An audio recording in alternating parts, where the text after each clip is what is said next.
Praise the Lord. देवाची स्तुती असो. देवाच्या नावाला धन्यवाद देत आहे.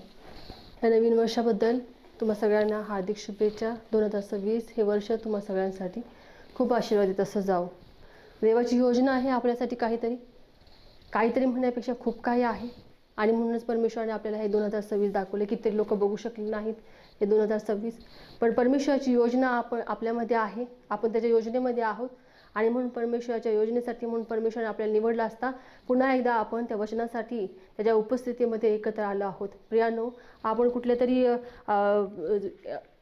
योगायोगाने नाही तर देवाच्या योजनेप्रमाणे आपण एकत्र आलो. ज्या ज्या लोकांना आजचं हे वचन ऐकायला मिळत आहे, देवाची कृपा त्यांच्या सगळ्यांवरती येत आहे. आपण 2 मिनिटं परमेश्वराकडे नतमस्तक होऊया आणि आपण वचनाला सुरुवात करूया. धन्यवाद प्रभू. आम्ही तुमचे आभार मानत आहे. तुमच्या नावाची स्तुती गौरव करत आहे. प्रभू, तुमचे आभार मानत आहे. आजचं वचन प्रभू तुमच्या हातात देत आहे. बापा, सहाय्याने मदत करा परमेश्वर प्रभू. आजचं वचन सर्वांसाठी, ऐकणाऱ्यांसाठी, बोलणाऱ्यांसाठी, सर्वांसाठी आशीर्वादाचं करा. आणि ह्या वचनामध्ये परमेश्वर प्रभू तुझी कृपा आमच्या जीवनामध्ये ह्या संपूर्ण वर्षामध्ये लाभू दे. येशूच्या नावात मागत आहे म्हणून ऐकत्या. आमेन. प्रियांनो, देवाची स्तुती असो. आजच्या वचनामध्ये आपण पाहणार आहोत, नवीन वर्ष आहे. नवीन वर्षाची सुरुवात आहे. जानेवारी महिना आहे. आणि या नवीन वर्षामध्ये देवाची कृपा आपल्या जीवनामध्ये यायला पाहिजे. आमच्या खेडेगावी एक असं आहे की तिथं अशा गोष्टी होतात, म्हणजे रात्रीच्या वेळेस रस्त्यावर लाईट नसतात आणि त्यामुळे ना टॉर्च घ्यावी लागते. आमच्या भाषेमध्ये बॅटरी असते सोबत. सगळ्या वृद्ध असो, तरुण असो, कोणी पण असो, त्यांच्यासोबत बॅटरी असते, घ्यावी लागते त्यांना. कारण शेतातून इकडून तिकडून जात असताना रस्त्यातून खडकाळीचा रस्ता असतो, कुठं खड्डे असतात, कुठं ते बरंच काय काय असं, झाडे झुडपे असते, प्राणी असतात, हे असतं. त्यामुळे बॅटरी घ्यावी लागते. चालता येत नाही. आणि नाही घेतलं तर कुठं हमखास तो माणूस कुठेतरी पडेल, कुठेतरी थडकेल, नाहीतर काहीतरी प्राण्यांचा हल्ला तर होईल, असं काहीतरी होतं. सांगण्याचं तात्पर्य म्हणजे की जसं असं अंधारामध्ये जाताना जसं आपल्याला कुठं ना कुठं आपण ठेचळतो, कुठं अडखळतो आणि नाहीतर कुठेतरी धडकतो, नाहीतर काय ॲक्सिडेंट होतो, समजत नाही आपल्याला कुठं जातोय, काय कळतंय, काय कळत नाही.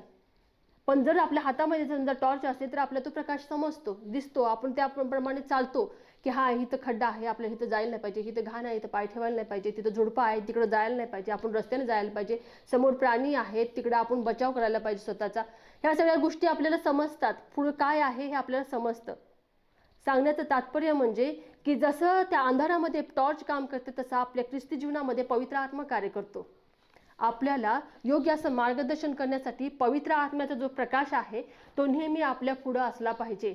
जोपर्यंत पवित्र आत्मा माझ्यासोबत नाही तोपर्यंत हे वर्ष माझ्यासाठी आशीर्वादाचं होऊ शकणारच नाही, हे निश्चित आहे.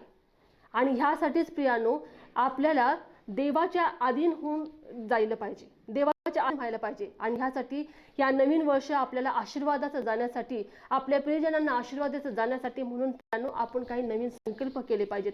आपण संकल्प तर भरपूर करतो, पण त्या संकल्पामध्ये आपण नेहमी चाललं पाहिजे. आपला संकल्प आपण पूर्ण केला पाहिजे, त्यालाच यशस्वी असं म्हटलं जातं. सांगण्याचं तात्पर्य माझं वचन सांगते. आता पुढे आपण वचनामध्ये बघूया की रोमक्रसपत्र 12वा अध्याय आणि 2रं वचन सांगते का की देवाची उत्तम, ग्रहणीय व परिपूर्ण इच्छा काय आहे हे तुम्ही समजून घ्यावे. म्हणून या युगाबरोबर समरूप होऊ नका, तर आपल्या मनाच्या नवीकरणाने स्वतःचे रूपांतर होऊ द्या, असं म्हटलेलं आहे. आणि हे तंतोतंत आपल्या जीवनामध्ये सत्य आहे. आपण देवाची लेकरं आहोत प्रियानो, आणि आपल्यासाठी देवाची उत्तम, ग्रहणीय आणि देवाची योजना काय आहे हे आपण समजून घ्यावं आणि त्याप्रमाणे चाललं पाहिजे. आणि मग काय बेसिक गोष्टी आहेत त्या आपण आपल्या जीवनामध्ये, रोजच्या जीवनामध्ये आपण त्या अंगीकारल्या पाहिजे. तरच आपलं जीवन, हे ख्रिस्ती जीवन जे आहे हे सोपं होतंय. आणि जर ह्या जीवनामध्ये जर आपण पवित्र आत्म्याची साथ आपल्याला मिळावी असं जर वाटत असेल तर ह्या गोष्टी आपण आपल्या जीवनामध्ये घेतल्या पाहिजेत. जर आपण ह्या घेतो तर पवित्र आत्मा नक्कीच आपल्याला लीड आणि गाईड करतो. कारण देवाचा आत्मा जो आहे तो सत्याला साथ देतो, अंधाराला साथ देत नाही. जे खोटे आहेत त्यांना साथ देत नाही, पण जे सत्यामध्ये चालतात, सत्यासाठी लढतात, सत्यासाठी उभे राहतात, त्यांना परमेश्वराचा आत्मा सपोर्ट करतो, त्यांना सहाय्य करतो. आणि हा पवित्र आत्मा मला यावा, तुम्हाला मदतीला यावा. म्हणून प्रियानो, आपण ह्या काही गोष्टी आहेत त्या आपल्या जीवनामध्ये आपण अंगीकारल्या पाहिजेत. काय फार विशेष गोष्ट करायची आहे असं नव्हे, पण आपण जे काही जगतो त्याच्यामध्ये आपण साध्या आणि सिंपल भाषेमध्ये सांगायचं म्हटलं, ज्या काही गोष्टी आहेत त्या आपण आपल्या जीवनामध्ये अंगीकार केल्या पाहिजे. पहिली गोष्ट म्हणजे प्रियानो की आपण वचन वाचलं पाहिजे, परमेश्वराचं वचन वाचलं पाहिजे. परमेश्वराला जाणलं पाहिजे. देवाची इच्छा काय आहे आपल्या जीवनामध्ये, परमेश्वराची योजना आपल्या जीवनामध्ये काय आहे. जोपर्यंत मी परमेश्वराचं वचन समजत नाही मला, तोपर्यंत मला परमेश्वराची योजना कळणार नाही. जेव्हा मी परमेश्वराचं वचन वाचतो तेव्हा माझ्यातली बंधनं तुटतात, माझ्यातला अंधकार निघून जातो. जेव्हा मी परमेश्वराचं वचन वाचतो तेव्हा आजार निघून जातात, संकट दूर होतात. मी ज्या समस्येमध्ये आहे त्या समस्यांची, प्रश्नांची उत्तरं परमेश्वर ऑटोमॅटिकली मला त्या वचनांच्याद्वारे देतो. कारण तो प्रकाशच आहे असा की तो जेव्हा प्रकाश आपल्यामध्ये प्रकाशितो तेव्हा आपण प्रकाशाने प्रकाशित होतो आणि आपण आशीर्वादित होऊन आपल्याद्वारे दुसऱ्यालाही आशीर्वाद प्राप्त होतो. आणि म्हणून देवाची इच्छा आहे की आपण त्याला जाणलं पाहिजे. परमेश्वर स्वतःला आपल्या वचनाच्याद्वारे प्रकट करतो. योहान शुभवर्तमान आणि 15वा अध्याय आणि 5-7 ह्या वचनामध्ये परमेश्वर म्हणतो काय की मी वेल आहे, तुम्ही फाटी आहात. जो माझ्यामध्ये राहतो मी त्याच्यामध्ये राहतो आणि तुम्हाला जे काही पाहिजे ते माझ्याकडे आल्यापासून तुम्हाला काही करता येत नाही असं म्हटलं. तुम्ही माझ्यामध्ये राहा, माझी वचने तुमच्यामध्ये राहतील, म्हणजे तुम्हाला जे काही पाहिजे ते तुम्हाला प्राप्त होईल. कारण की असं सांगितलेलं आहे काय, कारण की तुम्ही पुष्कळ फळ दिल्याने माझ्या पित्याचे गौरव होते. प्रियानो, आपण जर चांगल्या गोष्टी करतो तर परमेश्वराचाच गौरव होते. कारण चांगल्या गोष्टी करतो तर चांगल्याचं फळ हे चांगलंच येणार आहे. असं कधी होत नाही की फुलांचं झाड लावलं असतं काटे उगवून येतात, असं होत नाही प्रियानो. तसंच आपण जर चांगलं करतो तर चांगल्याचं नेहमी चांगलंच होणार आहे. जर आपण परमेश्वराचे लेकरं आहोत तर परमेश्वराच्या लेकराचं प्रतिफळ आपल्याला मिळणारच आहे. आणि म्हणूनच परमेश्वर म्हणतो काय की तुम्ही फळ दिल्याने माझ्या पित्याचे गौरव होते. येशू म्हणतो की तुम्ही फळ दिल्याने माझ्या पित्याचे गौरव होते. माझ्या काही गोष्टी ज्या मी तुम्हाला सांगत आहे त्या आपल्या जीवनामध्ये अंगीकार करा की जेणेकरून तुम्ही फळ देणारे व्हाल आणि माझे आशीर्वादित असे असाल. आणि म्हणूनच परमेश्वराची ही योजना जी आहे ती आपण आपल्या जीवनामध्ये केली पाहिजे. सर्वात प्रथम म्हणजे की आपण आपल्या जीवनामध्ये वचन आपल्या जीवनामध्ये रोज आणि रोज घेतलं पाहिजे. रोज आणि रोज ह्या नवीन वर्षामध्ये प्रियानो, किती पण बिझी असा, किती पण अडचणीत असा, किती पण त्रासामध्ये असा, किती पण आजारी असा, किती पण नातेवाईक असू दे, कामात असा, काय पण असा, पण प्रियानो परमेश्वराचं वचन जवळ घ्या. परमेश्वराचं वचन आतमध्ये घ्या. त्याचं वचन घेतल्याशिवाय पुढे जाऊ नका. दिवसाचा प्रारंभ जो आहे तो वचनाच्या द्वारे करा. कारण यशाचं पुस्तक सांगते आपल्याला, यशिया 50 आणि 4 वचनामध्ये म्हणतो काय की तो मला रोज पहाटे उठवतो आणि रोज त्याच्या वचनाच्या द्वारे मला तो शिकवतो. प्रियानो, जेव्हा हे परमेश्वर आपल्याला एका मुलाप्रमाणे, एका शिष्याप्रमाणे पुढे बसून आपल्याला शिकवतो तेव्हा त्या दिवसामध्ये परमेश्वर जगण्यासाठी आपल्याला शक्ती देतो, सामर्थ्य देतो, ती ज्ञान देतो, ती बुद्धी देतो, तो आशीर्वाद देतो आणि तो आपल्याला रोज आणि रोज घ्यायचा आपल्या जीवनामध्ये. आणि म्हणूनच प्रियानो, हे जे आहे की आपण परमेश्वराला ओळखलं पाहिजे, ही पहिली गोष्ट आहे. परमेश्वराच्या वचनाला आपण जेव्हा वाचतोय, परमेश्वराचं वचन जेव्हा आपण अंगीकार करतो, त्याचं मनन करतो, त्याचं चिंतन करतो, तेव्हा प्रियानो आपण परमेश्वराच्या वचनामध्ये असल्यामुळे आपण परमेश्वराच्या हृदयाला स्पर्श करतो. त्याची योजना आपल्यामध्ये डेव्हलप होते प्रियानो. देवाचा आशीर्वाद आपल्यावरती येतो, पवित्र आत्म्याची कृपा आपल्यावरती येते त्या वचनाच्या द्वारे. आणि म्हणूनच प्रियानो, वचन सोडून आपल्याला काही करायचं नाही, तर वचनाची सुरुवातच आपल्याला वचन घेऊनच सुरुवात करायची आहे प्रियानो. तर आपण देवाचा रोज आणि रोज नवीन आणि नवीन अभिषेक आणि नवीन आणि नवीन आशीर्वाद आपण रोज देवाचा अनुभव रोज आणि रोज घेणार आहोत. तर दुसरी गोष्ट आहे प्रियानो की आपण प्रार्थना करणं. प्रार्थना करणं म्हणजे काही लोकांना असं वाटतं काय की प्रार्थना करणं म्हणजे हातभर मोठीच्या मोठी लिस्ट काढायची आणि परमेश्वराकडे बसायचं आणि मला हे दे, मला ते दे, मला असं कर, माझं तसं कर, मला ह्याने त्रास दिला, माझं असं झालं, माझं तसं झालं. प्रियानो, हे प्रार्थना नव्हे. तर प्रार्थना म्हणजे परमेश्वराच्या हृदयाला स्पर्श करणं, परमेश्वराशी बोलणं. जसा मोशे परमेश्वराशी बोलत होता त्यामुळे परमेश्वराला खूप आनंद व्हायचा. जसा अब्राहम परमेश्वराशी बोलत होता तसा परमेश्वराच्या हृदयाला आनंद होत होता. जसा दानियल परमेश्वराशी बोलत होता, जसा दावीद जसा परमेश्वराशी बोलत होता म्हणून परमेश्वराला आनंद व्हायचा, तसा प्रियानो आपण रोज आणि रोज परमेश्वराशी बोललं पाहिजे. आपण बाकीच्या सगळ्या लोकांशी बोलतो पण परमेश्वरावर बोलायला आपल्याला वेळ नसतो प्रियानो. आपण देवाशी बोललं पाहिजे. देवाशी बोलणं म्हणजे त्याची स्तुती करणं, त्याचं गौरव करणं, त्याचं मनन, त्याचं चिंतन करणं, त्याच्या सानिध्यामध्ये रमणं, त्याच्या नावामध्ये आनंद घेणं, त्याचं सामर्थ्य प्रकट करणं प्रियानो, त्याचं गौरव दुसऱ्यांना प्रकट करणं, त्याच्याबद्दल दुसऱ्याला सांगणं, देवाच्या सानिध्यामध्ये रमणं. जेव्हा प्रियानो आपण जेव्हा त्या अग्नीमध्ये पेटत असतो तेव्हा तो अग्नीचा ज्वाला इतक्या पसरत असतात की त्या आसपासच्या लोकांना देखील त्याची जाणीव होत असते. जेव्हा आपण वचनामध्ये असतो, प्रार्थनेमध्ये असतो, तेव्हा आपल्या शेजारपाजारच्या, आपल्या नातेवाईकांना, आपल्या घरातल्या लोकांना ह्या गोष्टीची जाणीव होत असते, कारण त्यांनी त्याचा अनुभव घेत असतात. जसा मोशे देवाकडून जेव्हा येत असे तो बोलून, तेव्हा त्याच्या तोंडातून, त्याच्या चेहऱ्यामधून एक तेज पसरत असे, आणि ते इतकं तेज होतं की लोकांना त्याच्याकडे पाहवत नसायचं.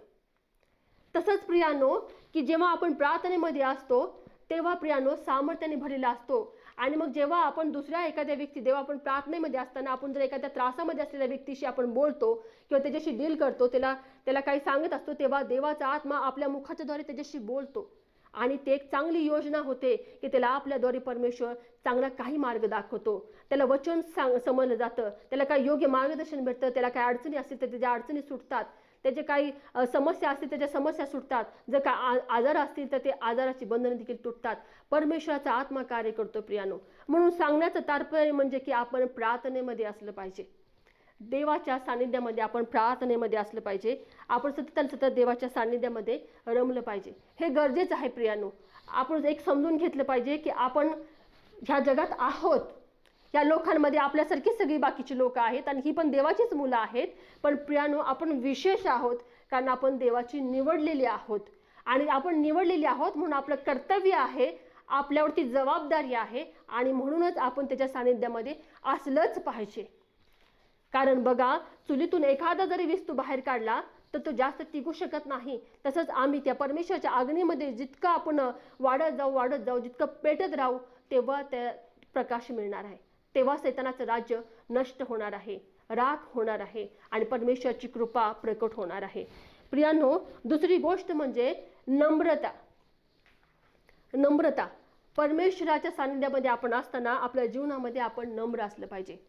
आपण भरपूर वेळ एज्युकेटेड असतो, कोण शिकलेलं असतं, खूप ग्रॅज्युएशन झालेलं असतं, पोस्ट ग्रॅज्युएशन झालेलं असतं, खूप शिक्षण घेतलं असतं, किंवा खूप चांगल्या मोठ्या पोस्टवर असतं, किंवा कोणीतरी संपत्तीने श्रीमंत असतं, किंवा कोणीतरी रंगारूपाने श्रीमंत असेल. अशा कुठल्या गोष्टी तर आपण काही ना काहीतरी असतो. पण प्रियानो, बायबल सांगते काय की आपण परमेश्वराच्या पुढे नम्र असलं पाहिजे.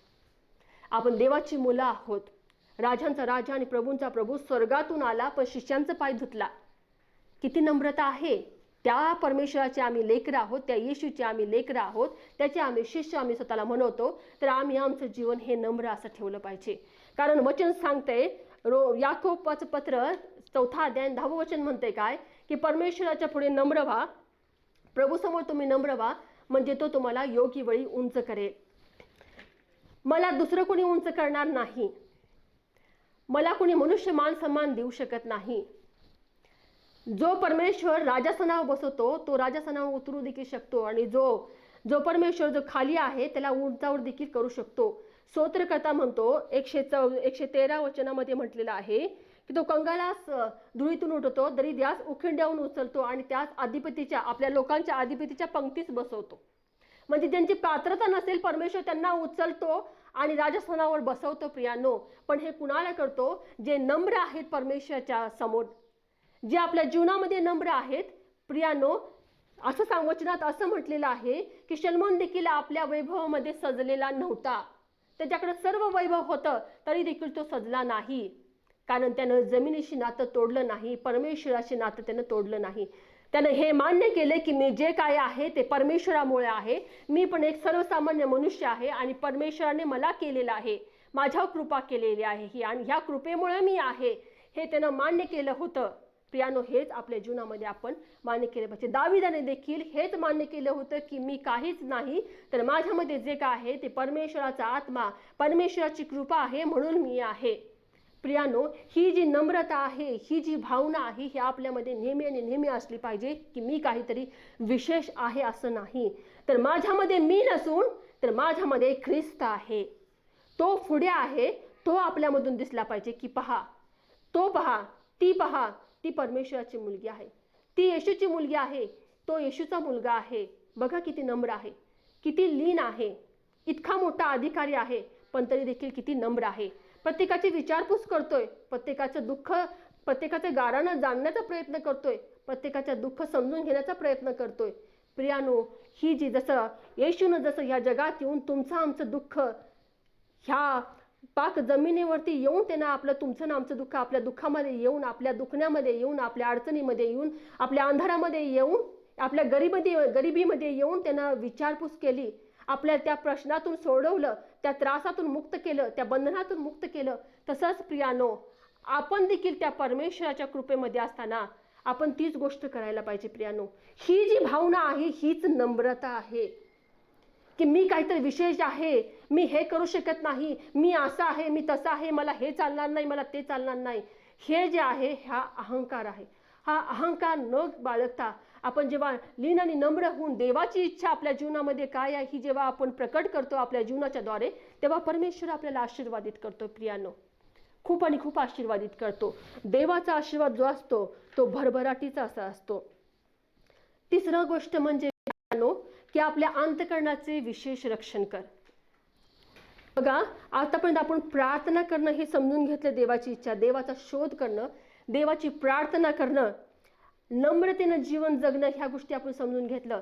जसं आपण नम्रतेनं जीवन जगतोय प्रियानो, तसंच आज आपण ह्या ख्रिस्ती जीवनामध्ये जगत असताना प्रियानो आपण जगात जगत आहोत. अशा जगात जगत आहोत जे जग पूर्णपणे सैतानाच्या अधीन आहे, स्वाधीन आहे. त्याच्यामध्ये आपण एक प्रकाश म्हणून एक जगत आहोत प्रियानो. तर आपल्याला फार जागरूक चाललं पाहिजे, फार आणि फार जागरूक चाललं पाहिजे, कारण आपल्यावरती जास्त लक्ष आहे. आपण कुठे फसू, आपल्याला कुठं अडकवता येईल ह्यासाठी सैतान टपून बसलेला आहे प्रियानो. आणि म्हणूनच प्रियानो आपण फार सावध असलं पाहिजे. आणि ह्यासाठी मला पवित्र आत्मा पाहिजेच पाहिजे, कारण जर तो नसेल माझ्याजवळ तर मला समजणार नाही कसं जीवन जगायचं, मला समजणार नाही ह्या प्रॉब्लेममधून, ह्या समस्येमधून कसं बाहेर पडायचं, हे मला समजणार नाही प्रियानो. आणि म्हणूनच नीतिसूत्र आणि नीतिसूत्राचा अध्याय आणि 4 आणि 23 वचनामध्ये सांगितलं काय, की सर्व रक्षणीय वस्तूंपेक्षा आपल्या अंतःकरणाचे विशेष रक्षण कर, कारण त्यात जीवनाचा उगम आहे. प्रियानो, मला परमेश्वराने निवडलेलं आहे, तुम्हाला परमेश्वराने निवडलेलं आहे, कारण ज्या तुम्ही माझं वचन ऐकत आहात ते माझं वचन तुम्ही ऐकत आहात आणि देवाची मुलं आहात, देवाचे निवडलेले आहात, तुमच्यासाठी देवाची योजना आहे आणि म्हणून तुम्ही ते ऐकत आहात. आणि म्हणूनच तुम्हाला सांगू इच्छिते की आपल्या अंतःकरणाचे विशेष रक्षण करा, कारण वचनात सांगितले की जो कोणी माझ्यावर विश्वास ठेवतो त्याच्यातून शास्त्रात सांगितल्याप्रमाणे जिवंतपणाच्या नद्या वाहतील असं सांगितलेलं आहे. असं सांगितलेलं नाहीये आणि होय तसंच होतं सुद्धा. आणि हे सत्य आहे परमेश्वराचं वचन, कारण जेव्हा आपण एखाद्यासाठी प्रार्थना करतो तेव्हा परमेश्वराचा आत्मा तिथं कार्य करतो आणि आपल्यातून जिवंत पाण्याच्या नद्या वाहतात प्रियांनो. हे सत्य आहे, वाहतात, कारण ते बंधनातून मुक्त होतात, ते आजारातून बरे होतात, ते बंधनातून मुक्त होतात, ते त्रासातून मुक्त होतात, ते तारणामध्ये येतात. परमेश्वराची कृपा त्यांच्यावरती येते, देवाचा आशीर्वाद, देवाचा अनुभव त्यांना मिळतो आणि हा देवाचा अनुभव आपण रोज आणि रोज घेतो प्रियानो. आणि म्हणूनच परमेश्वराचं वचन सांगते काय, की सर्व रक्षणीय वस्तूपेक्षा आपल्या अंतःकरणाचे विशेष रक्षण कर. तर परमेश्वराने सांगितलेलं आहे अंतःकरणाचे विशेष रक्षण काय कर, कारण आम्ही आपल्या जीवनामध्ये जगत असताना प्रियानो आपल्यामध्ये रोजच्या गोष्टी घडत असतात. जसे वेळ जाते प्रियानो, सकाळ असते, दुपार असते, संध्याकाळ असते, आपण घरात असतो, मग बाहेर असतो, मग संध्याकाळी घरात असतो, मग रात्रीचं आपण आपल्या घरामध्ये आपल्या बिछाण्यावर असतो. बऱ्याच गोष्टी असतात प्रियानो, विचारांच्या द्वारे आपल्याकडून चुका घडतात, आपण विचार चुकीचे करतो किंवा आपण कुणाचा तरी चुकीचा निर्णय घेतो, कुणाच्या तरी आपण मन दुखावतो, कुणाचं तरी काही ना काहीतरी वाईट आपल्या हातून घडू शकतं प्रियानो. आपण माणसं आहोत, आपल्याला सांगू शकत नाही आपण की कुठं आपण काय फसतो, कुठं अडकतो. आपण डोळ्याच्या द्वारे, कानाच्या द्वारे, आपल्या मनाच्या द्वारे, आपल्या बुद्धीच्या द्वारे, आपण आपल्या पावलांच्या द्वारे, आपल्या हाताच्या द्वारे काही ना काही चुकीच्या गोष्टी घडत असतात प्रियानो. आणि ह्या आपल्या हातून घडल्या नाही पाहिजेत, कारण वचनात म्हटलेलं आहे की अंतःकरणाचे विशेष रक्षण कर.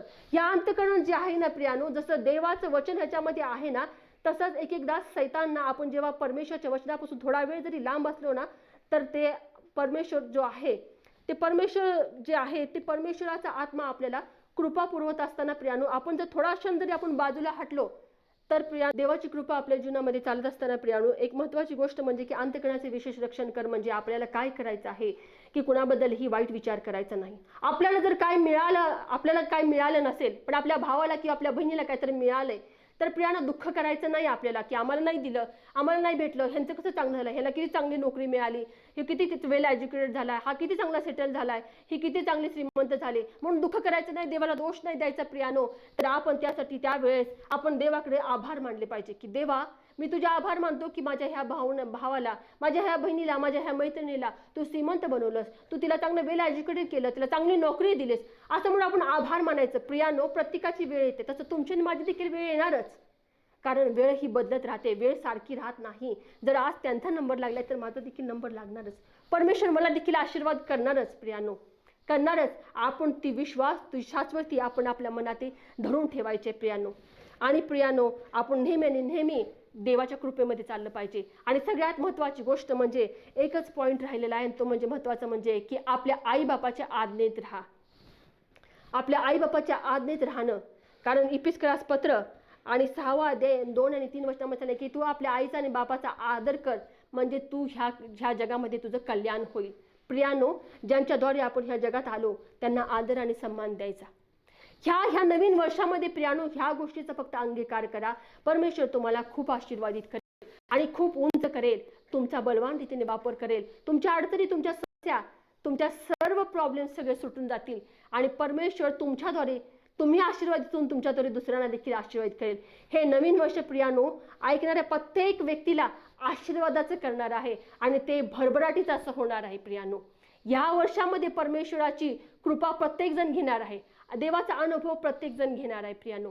आजचं हे वचन प्रियानो, मला तुम्हाला विनंती करू द्या की हे जे वचन तुम्ही आज ऐकत आहात, आजच नव्हे तर रोपे चॅनलवरती तुम्ही जर रोज असाल तर प्रियानो, मला एवढंच म्हणायचं आहे की तुम्हाला जर कुठे जाता येत नसेल तर निदान तुम्ही तुमच्या बंधूकडे, तुमच्या बहिणीकडे, तुमच्या भावाकडे, तुमच्या मैत्रिणीकडे, तुमच्या परिवाराकडे, तुमच्या नातेवाईकांकडे हे जे मेसेज येतात ते शेअर करत जावा. कारण कुठल्या ना कुठल्या तरी मार्गाने हे वचन परमेश्वराचं त्यांच्या कानापर्यंत पोहोचलं तर प्रियानो, त्याचा आशीर्वाद तुम्हाला मिळणार आहे, बेनिफिट्स तुम्हाला मिळणार आहेत प्रियानो, हे विसरू नका. कारण तुम्ही कसं ना कसं तरी करून देवाच्या वचनाला मार्ग देत आहात तर परमेश्वर तुम्हाला आशीर्वादित केल्याशिवाय राहणार नाही प्रियानो. हे नवीन वर्ष तुमच्यासाठी खूप आशीर्वादाचं आहे, तुम्ही स्वतः अनुभव घ्याल. हे वचनांचं मनन करा. ह्या कानाने ऐकून त्या कानाने न सोडता परमेश्वराच्या वचनाचा अंगीकार करा. परमेश्वर तुम्हाला आणि मला खूप आशीर्वादित करणार आहे. ह्या नवीन वर्षामध्ये परमेश्वर आपल्या आशीर्वादित केलेला असा मी विश्वास ठेवून आपण सर्वजण प्रार्थना करूया. जर कुणाला काही गरज असेल तर परमेश्वराकडे मागा, तो तुम्हाला आता ह्या वेळेस ह्या क्षणाला देईल. आपण प्रार्थना करूया. परमेश्वर, आम्ही तुमचे आभार मानत आहे, तुमच्या नावाची स्तुती आणि गौरव करत आहे. आजचं वचन परमेश्वर पिता ज्याने ऐकलेलं आहे परमेश्वर प्रभू, त्यांना सर्वांना आशीर्वादाचं कर परमेश्वर प्रभू. तुझी कृपा, तुमचा अनुग्रह सर्वांना असू दे. पुन्हा एकदा परमेश्वर प्रभू, रोपे चॅनलसाठी प्रभू आम्ही प्रार्थना करत आहे की हे चॅनल आशीर्वादित कर परमेश्वर पित्या. या नवीन वर्षामध्ये अधिक उदयास येऊ दे परमेश्वर पित्या बापा. अधिक व्ह्युअर्स बापा या चॅनलला मिळू देत परमेश्वर प्रभू. तुझं कार्य आणि तुझं गौरव होऊ दे प्रभू. अजूनपर्यंत ज्या लोकांपर्यंत हे चॅनल पोहोचलं नाही त्या सर्वांना हे चॅनल मिळू दे. जे आजारी आहेत त्यांना आरोग्य मिळू दे प्रभू. जे अडचणी येत आहेत त्यांना अडचणीतून बापा बाहेर काढ प्रभू. आणि हे वर्ष सर्वांसाठी आशीर्वादाचं कर प्रभू. तू करत आहेस, आजचं वचन आमच्यासाठी आशीर्वादित करत आहेस. तुझे आभार म्हणून ही प्रार्थना प्रभू येशूच्या नावात मागत आहे म्हणून ऐक पित्या. आमेन.